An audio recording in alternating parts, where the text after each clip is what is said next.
Attack on Movies. Jack Reacher Never Go Back is the second movie in the action franchise starring Tom Cruise as the ultra-hard hero. Here Reacher has developed a cosy over-the-phone flirtation with a rather appealing army major played by Cobie Smulders. Understandably, when things start to look promising, he hops on a bus and heads in her general direction. He's then disappointed to discover that she's been thrown in military prison accused of espionage. Two of her men have been killed, and the top brass think that she's behind it. Of course, Reacher has other ideas. Jack Reacher for Major Turner. Major Turner's been arrested. On what charge? Espionage. He's been set up. How much does Reacher know? How's it going? I don't like being followed. You think you're invulnerable. That's right. Maybe I rip your arm off, beat you to death with it. I'm sorry about this. Reacher? Never Go Back is directed and co-written by Edward Zwick, perhaps still best known for making the stirring American Civil War epic Glory in 1989, and who has been churning out solid, unspectacular work ever since. Lo and behold, the new Reacher movie is also solid and unspectacular. Well, more or less. As with the first film in the franchise, the biggest problem with Never Go Back is its star and producer Tom Cruise. On the page, Reacher is 6.5 feet of blunt force trauma, willing to tear the lungs out of anyone standing between himself and the righteous path. On film, he's about 5.5 feet of aging pretty boy. It just isn't the same. But Cruise's physical stature isn't the most serious problem with the franchise. Reacher just isn't designed for this kind of glossy, big-budget treatment.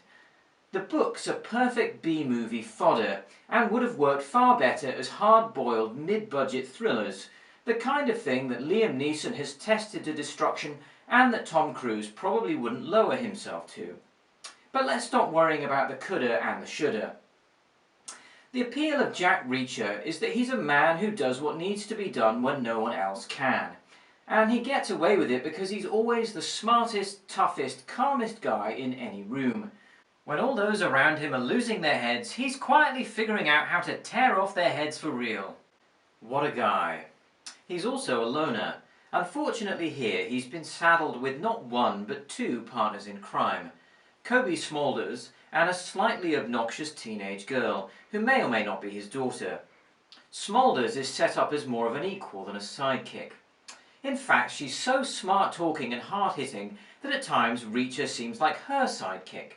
Which is all well and good, except that this is a Jack Reacher movie, and her presence seriously dilutes his core attributes. The teenage girl seems to have been put there to prove that Reacher has a heart, and deliver a few snarky lines along the way. It's the kind of flimsy action movie trope that is now only fit for parody. More than anything, these two really slow the action down. When you want Reacher to be outsmarting people and then snapping their limbs like brittle branches, he's instead bickering with his newly acquired dysfunctional family about what to do next. The appeal of any male action star is that the men want to be him and the women want to be with him. But what man wants to spend his time arguing with a woman and a teenage girl? Plenty of men over a certain age already have that in their lives. They don't need to go to the cinema to experience it. With so many Reacher books to choose from, I wonder whether Never Go Back was the right selection. I've nothing against strong women or male machismo being challenged, but perhaps it would have been better for Reacher to have been established more fully as a character on film before having him taken down a peg or two in this way.